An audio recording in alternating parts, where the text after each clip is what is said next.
Natália Brasil, aqui da Rádio Roquete Pinto.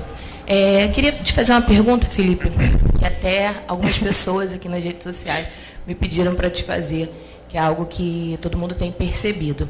Flamengo, 3 jogos, 3 gols de bola parada. E aí eu queria saber de você o quanto da chegada do Rodrigo Caio tem o dedo nisso. Bom, bola parada é uma das fases do jogo, damos a importância que ela merece, né, porque jogos bloqueados muitas vezes são desbloqueados na bola parada e acreditamos que a chegada do Rodrigo Caio, junto com toda a comissão, tenha com certeza influenciado muito nessa potência, né? E agora os próprios jogadores acreditam e estão se sentindo poderosos outra vez na bola parada, e isso é importante, que eles gostem, que eles sintam o gosto por isso e que vejam sempre que resolve jogos. Boa noite, Felipe. Léo José do Coluna do Fla.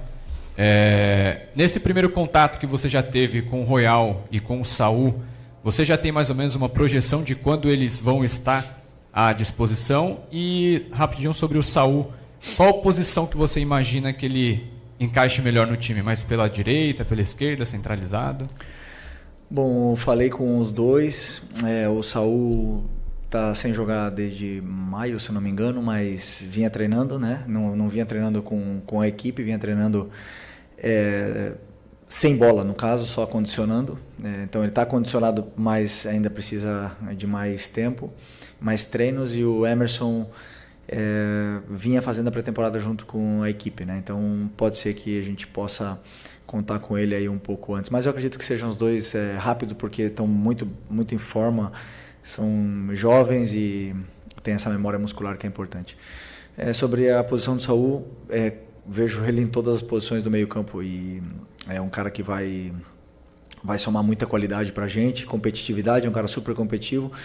Tem muita chegada na área, tem gol, cabeceia muito bem, além da qualidade técnica individual que é o que fez ele fazer a carreira que ele fez. Então, estamos muito felizes de poder contar com ele aqui. Felipe, boa noite aqui embaixo. Aonde? Ah, tá, tudo bem. Fernando Silva, pouco tempo você deu uma declaração sobre o Matheus Cunha, que ele seria o goleiro da Copa do Brasil. A gente sabe que ele tem um pré-contrato assinado com o Cruzeiro, já vai o primeiro jogo da Copa do Brasil quinta-feira. Queria saber se vai manter os seus planos de botar ele para atuar na Copa do Brasil, ou se você tem outros planos para ele. Obrigado. Não, eu falei que ele ia jogar contra o Botafogo da Paraíba.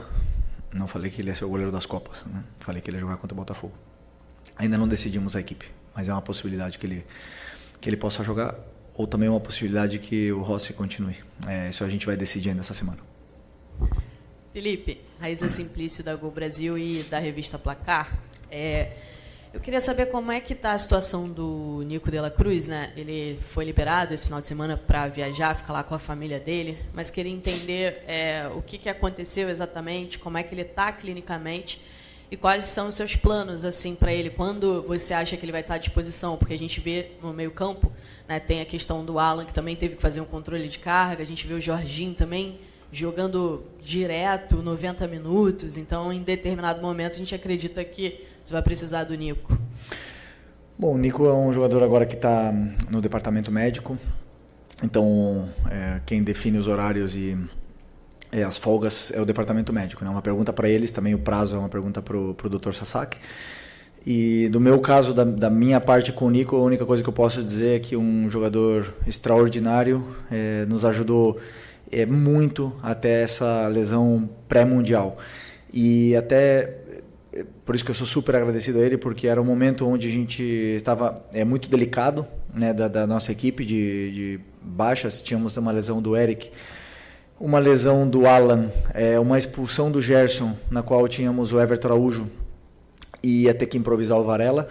E conversei com ele, ele estava realmente no limite e ele foi, né, no sacrifício aquele jogo e acabou tendo essa lesão. Então, é um cara que sempre que pode dar tudo o que tem pela equipe, e um jogador que se sacrifica, que coloca o próprio corpo a serviço da equipe. Ele vai ter a minha proteção, vai ter o meu carinho sempre. Estou contando os dias para que ele possa voltar, porque ele é muito importante para a gente.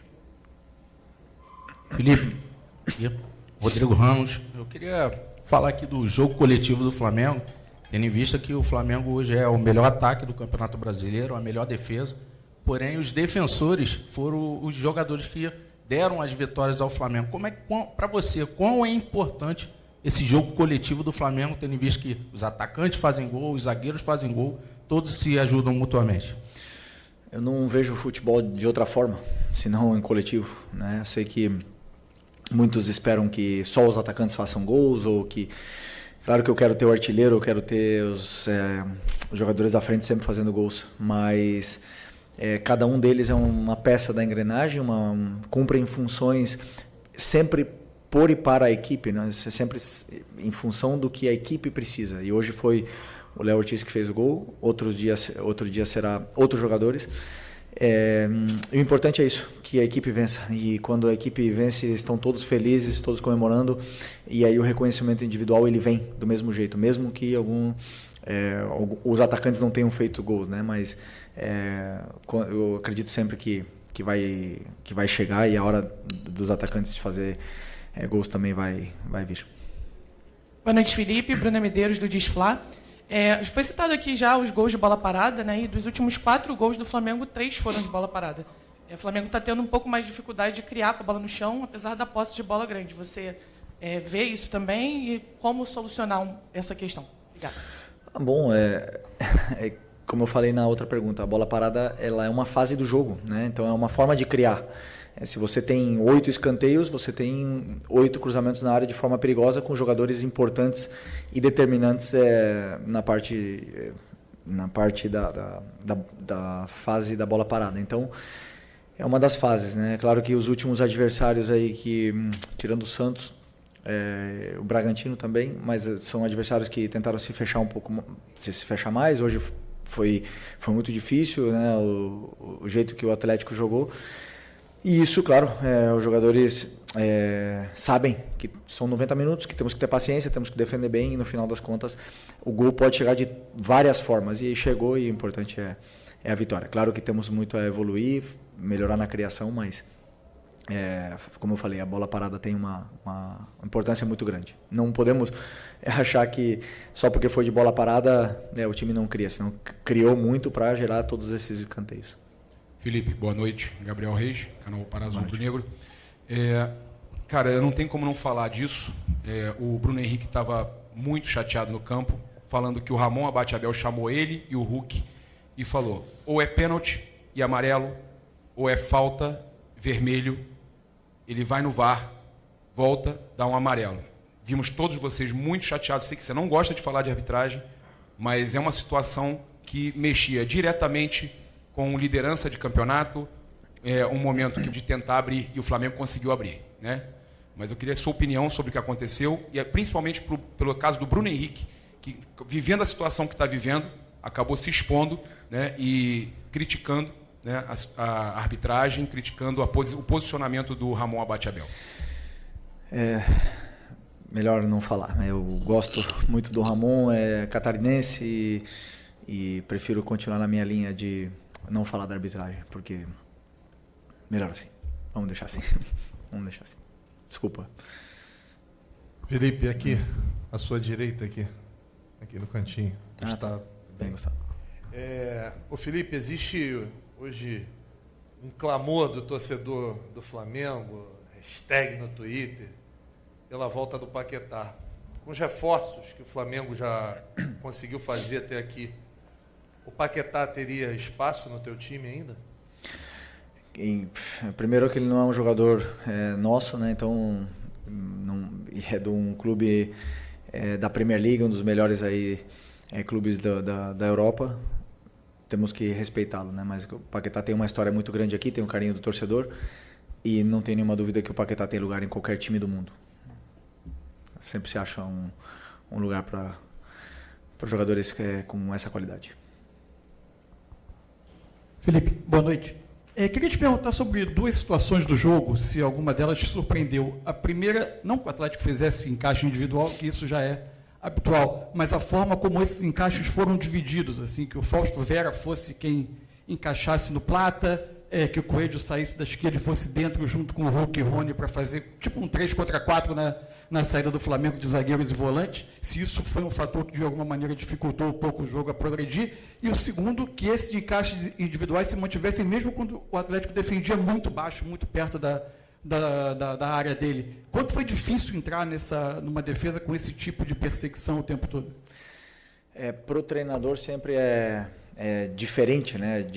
Dar soluções quando existem essas perseguições, esses encaixes individuais. Tínhamos um plano, os jogadores que encaixavam, como você falou, mudou, mas não significava nada, porque contávamos que os nossos jogadores de ataque estariam com esses encaixes.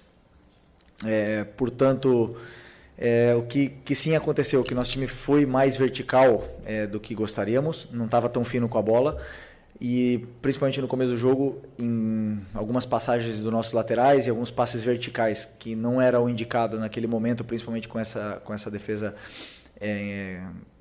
homem a homem lá atrás, né? Então geraram contra-ataques. Então nesse momento também optei por não subir tanto com os laterais, porque eles estavam aproveitando muito as subidas dos nossos laterais, e o contra-ataque deles com Rony, Coelho e Hulk, claro que é letal. Então optamos por isso, e as outras vantagens que sabíamos que poderíamos ter não foi aproveitada. Talvez gerou um pouco de ansiedade nos nossos jogadores, mas é uma coisa que podemos corrigir, né? E principalmente o que podemos melhorar enquanto esses encaixes são os ataques do espaço, que com certeza teremos dias agora para poder treinar e preparar melhor. Fechou? Essa aí, né? Felipe, boa noite. Bruno Castanha, B2 Esporte. Eu ia perguntar exatamente isso, sobre a questão dos encaixes, né, perseguições longas que o Atlético fazia, né, durante o campo. Mas é que você acabou de falar sobre os laterais. Você deixou, né, a largura para os laterais, da ultrapassagem, até estava pedindo para aquela bola, né, diagonal para entrar, mas agora você falou que segurou, né, os laterais. Você botou os 2 meias por dentro também. Nesse jogo congestionado, realmente não faltou, de repente, um pouco de largura, né, com os 2 meias por dentro também, que muito congestionado com essa marcação do Atlético muito baixa, com vários jogadores jogando baixo? Obrigado. Não, eu acredito que, por exemplo, com esse tipo de encaixe, se você levar até os laterais, acaba formando uma linha de 6, 7, então de repente não é tão positivo, né? No caso de, por exemplo, dar amplitude com pontas, deixaria meu atacante sozinho com 3 na frente. Então são escolhas que eu fui tomando durante o jogo, também não só pensando na fase ofensiva, senão na transição, que existia um contra-ataque perigoso, e o nosso time conseguiu gerar em certos momentos essas situações para levar o time até a área, mas como o teu companheiro bem falou, os encaixes eles existem até na área, né? Mas isso vai muito daí da individualidade do jogador, da imposição técnica que ele tenha sobre o adversário que esteja defendendo ele. E, como eu falei, talvez não tenha sido o nosso melhor dia tecnicamente, mas foi o meu plano enquanto a esse tipo de marcação. Outras equipes também fazem, optamos por planos diferentes, mas também tem que ver os jogadores que estão disponíveis sempre para poder montar com as características que a equipe precisa.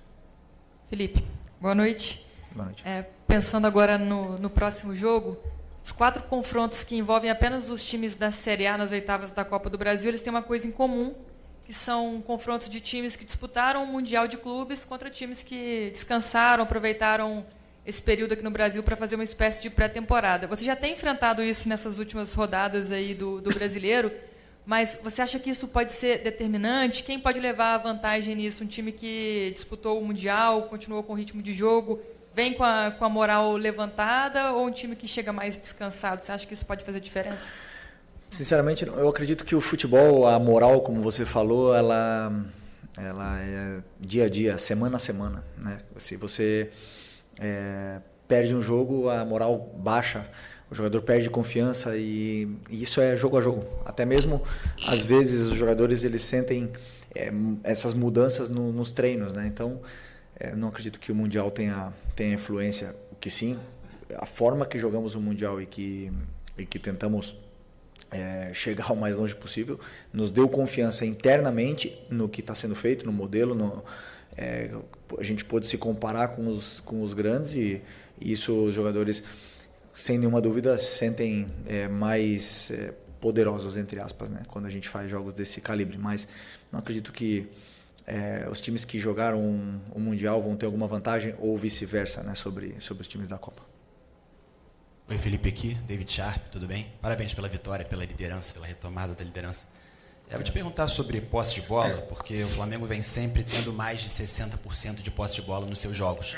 Mas hoje, de novo, assim como no último jogo com o Bragantino, o coeficiente de gols esperados do Atlético Mineiro foi maior, foi 1,12 contra 0,82. Ou seja, o Atlético Mineiro teve chances, né? Mesmo com uma posse de bola muito inferior.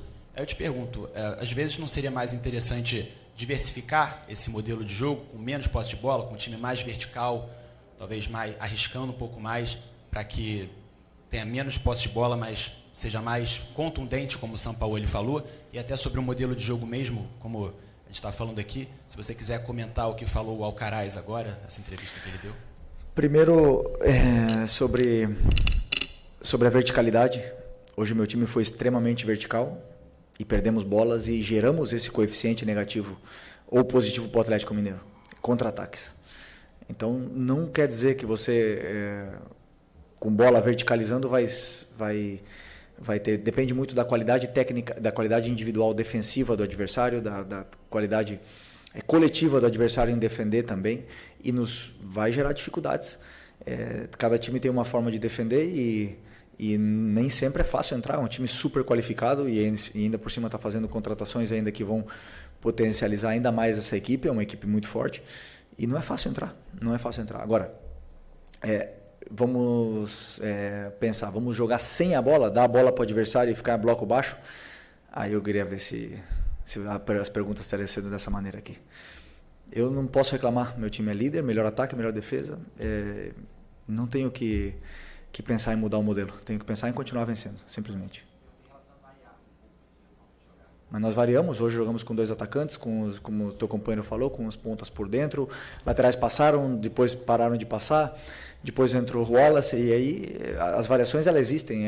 Muitas vezes jogamos com 3, jogamos com 2. Está aí. Tá aí. As variações estão aí. Esperar em bloco baixo? Nunca.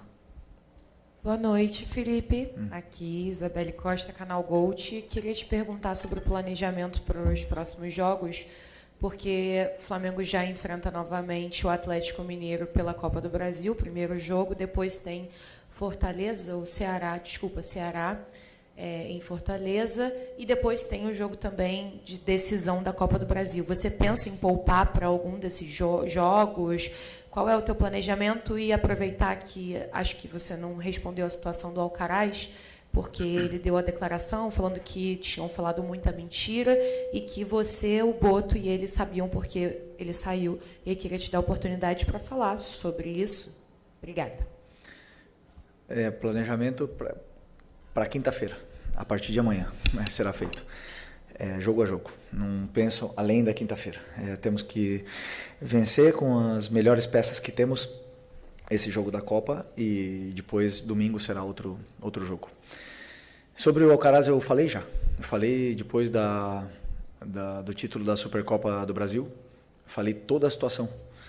Absolutamente tudo. É um menino que eu tenho um homem, né, que eu tenho um carinho gigantesco. Foi campeão do meu lado e já falei tudo. É só vocês reverem a entrevista e ali tá tudo o que eu penso sobre essa situação e ele sabe que tudo, o carinho que eu tenho por ele. Aliás, nos falamos e é um menino muito especial na qual eu desejo o melhor e absolutamente agradecido por tudo. Felipe, aqui, boa noite. Felipe, na última quarta-feira você falou sobre a união do elenco, que é um elenco muito unido. E a gente vê, fazendo uma análise desses últimos 2 jogos do Pedro, a gente vê o Pedro com um comportamento diferente. O Pedro voltando para marcar, o Pedro roubando bola, o Pedro sendo muito mais participativo. Apesar de não ter feito gols em nenhum dos 2 jogos, a gente vê um outro Pedro. Inclusive, saiu uma matéria que ele bateu o recorde da carreira, assim, em índice durante a partida contra o Red Bull Bragantino. Eu queria saber de você o quanto a união desse grupo te ajudou a trazer esse jogador de volta, um jogador que é importante, um jogador que teve mais gols aí durante muitos campeonatos brasileiros, um artilheiro nato. Queria saber de você isso assim e o quão essa mudança de comportamento dele tem te ajudado como uma opção também para os jogos. Obrigado.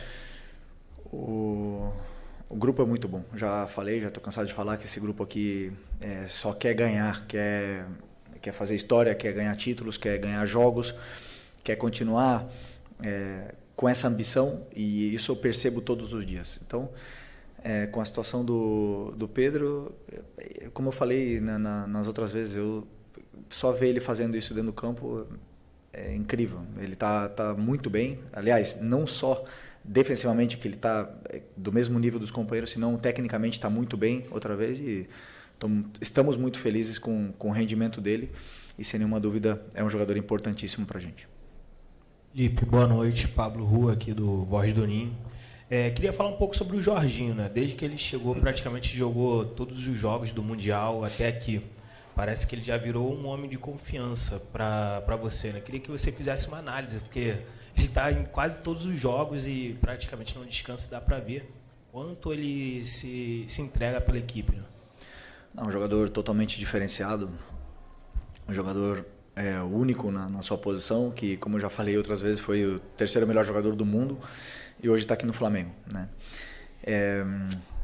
Ele está tendo essa sequência de jogos também porque temos algumas lesões, a do Eric, a do Nico e da Facite e do Alan, né, na qual faz ele ter essa sequência importante. Né? Claro que eu, como treinador, tenho que ter um cuidado especial, mas é um jogador que se cuida, tem um histórico de lesões muito baixo e está potencializando muito a nossa equipe. Então estou muito feliz com o rendimento dele, principalmente com os detalhes na qual o tornam um treinador dentro de campo, levando a minha ideia para os companheiros e corrigindo muito dentro do campo, na qual eu valorizo muito.